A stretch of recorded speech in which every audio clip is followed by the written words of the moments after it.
So, what Wes Craven and Dimension Films hoped would happen with Scream happened. It was a Scream, baby. So, they had to come back with a sequel because, let's face it, Sid, these days, you gotta have a sequel.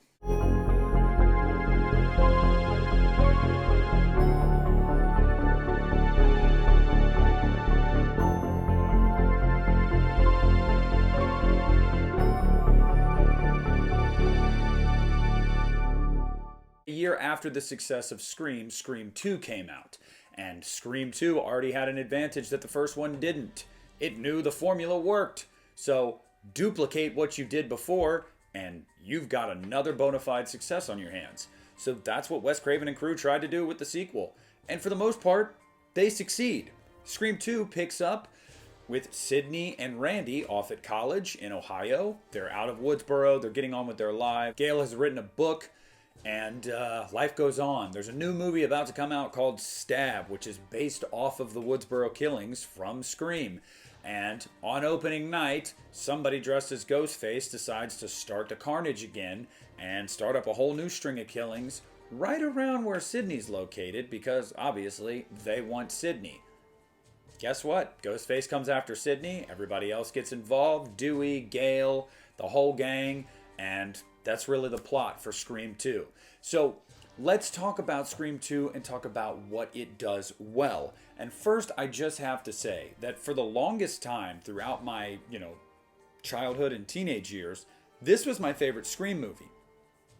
And I don't know why, because it is so similar to the first movie, but I feel like it's not as good as the first movie because a lot of the things that we see are almost expected. They're not as surprising anymore. So I don't know why it was ever my favorite for a while there.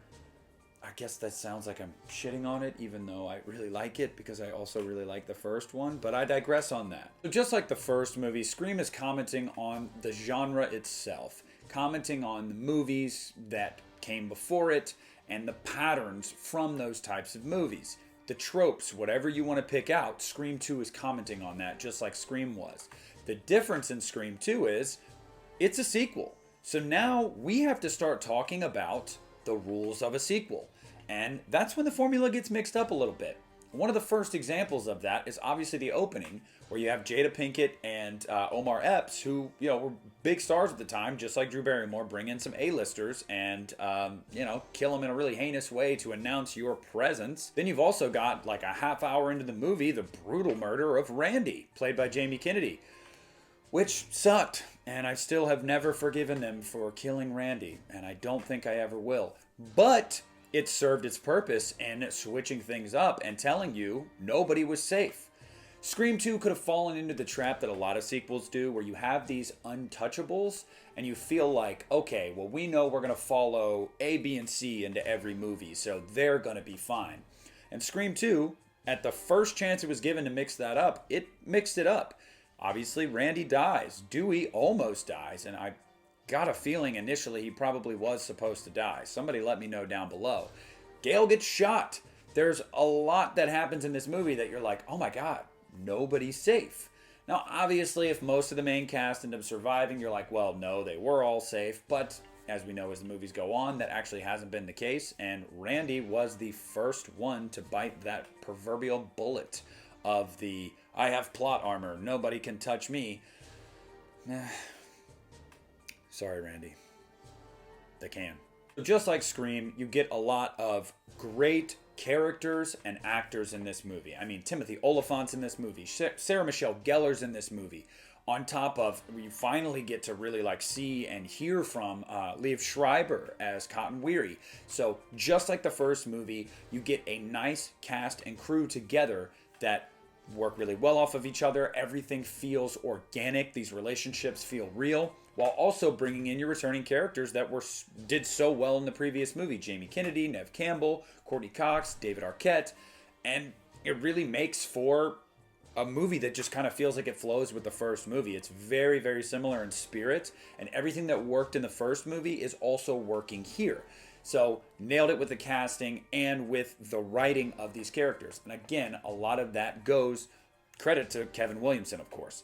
Now, This movie also, unfortunately at times, does kind of play into the same tropes, though, that the first one did and did well, that now when you look back on it, you go, well, this one was kind of a little more obvious in this one. For example, Jerry O'Connell as Nev's boyfriend, as Sydney's boyfriend in this movie. He gets the attacked but not killed by Ghostface. Oh my gosh, maybe he's Ghostface moment. They're toying with your expectations the same way the first movie did. The difference is now you already saw it done in the first movie, so it's not as effective, and some of these things are a little more predictable, but it's not ineffective at this point. It hasn't been done to death yet at this point, so Scream 2 still pretty much nails it there. Another thing, they up the ante in this movie. How many times do we talk about in sequels, and you get a great moment with Randy in this movie, specifically talking about this, the body count has to be higher. It's got to be gorier. It's got to be more balls to the wall. Scream 2 is that. The body count is higher. It's bloodier. Now, Ghostface still uses his typical MO with the buck knife, but it definitely feels like it's a lot more serious. This movie does have comedy, like the first one does, but I do feel like this movie is a little bit more serious. Now, obviously, it's played up a little bit at times with Dewey and his limp and his Broken Arrow music, which is fucking awesome, and I will hear nothing other than that. But again, it toes that line really well. But the seriousness, it's upped in this movie. The ante is up. You definitely feel like everybody is at risk of dying or being gravely harmed, and most of them are. So it delivers on that promise. Now, we get to the whodunit aspect and the why did they do it aspect. The whodunit's nowhere near as good in this movie. The whodunit isn't as good in this movie because Mickey is, you see him coming from a mile away. And that's great. That's awesome. Kind of to be expected. He drops out of the movie for a great portion of time. He definitely comes across as somebody that's a little too obsessive about movies at times, which there's nothing wrong with that. Don't let anybody tell you that there is. But it's kind of like telegraphed to you that he's going to be involved. Debbie Salt, however, is the surprise because she's just supposed to be this kind of local reporter that wants to be just like Gail Weathers.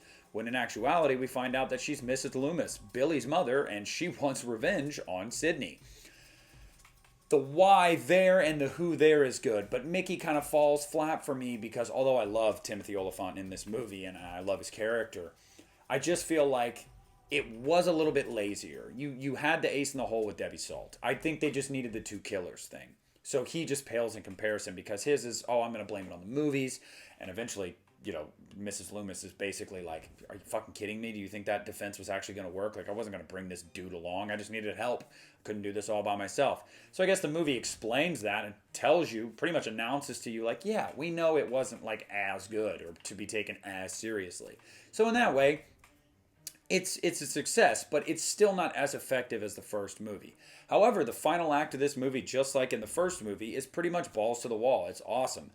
I know it's a trope, and I know that people bitch about the Scream movies doing this still to this day. I actually think it's part of why they're so good because I think it's joking about it at the same time. The monologues, the long, drawn-out monologues of them talking about who they are and why they did what they did. I think that's part of the charm for this series, and I think that's kind of the point. So again, you get a great car sequence, which is really suspenseful, with Sydney having to climb over the knocked out Ghostface through the window, which even still to this day, that is a very effective scene. That is some suspense right there.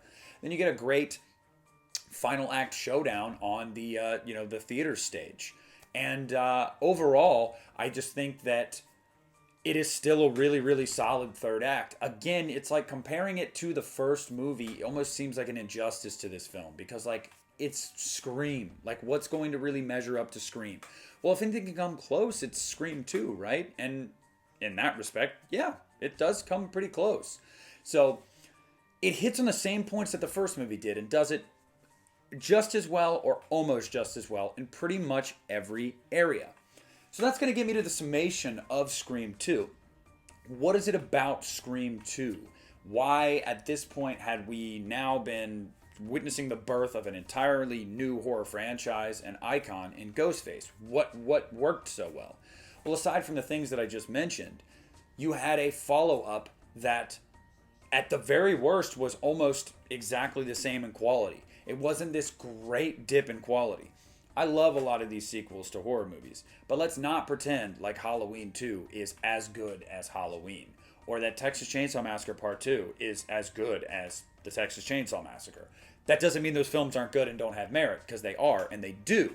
But rarely do you get a sequel to a horror film that pretty much measures up right there neck and neck with the first movie, and this movie is one of those. Now, I know there are examples, and I could name some. I could even name some number twos that are better than the first one. But I'm just saying that that's why we were fully in the throes of this at this point, because critical success, commercial success, again, people were telling you, everyone was saying, yes, you are doing this right, keep doing this. Now, the formula gets changed up quite a bit in the next movie, and I'm excited to talk about Scream 3 with you guys. But at this point, they're 2 for 2. They've got 2 great horror movies, a truly great horror sequel that lives up to its predecessor, and you're right in it, man. You're witnessing the birth of a new franchise.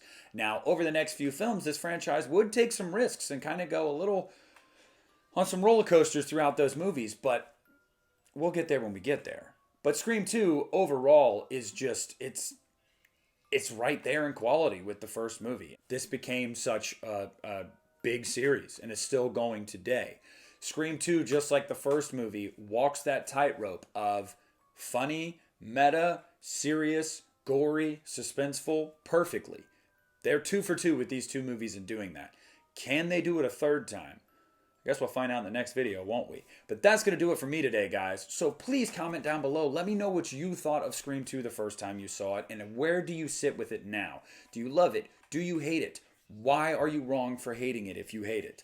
Anything and everything down below. Leave a like on the video. Subscribe to the channel if you haven't already. And this is Nick at the Lost River Drive-In, and I am pulling out.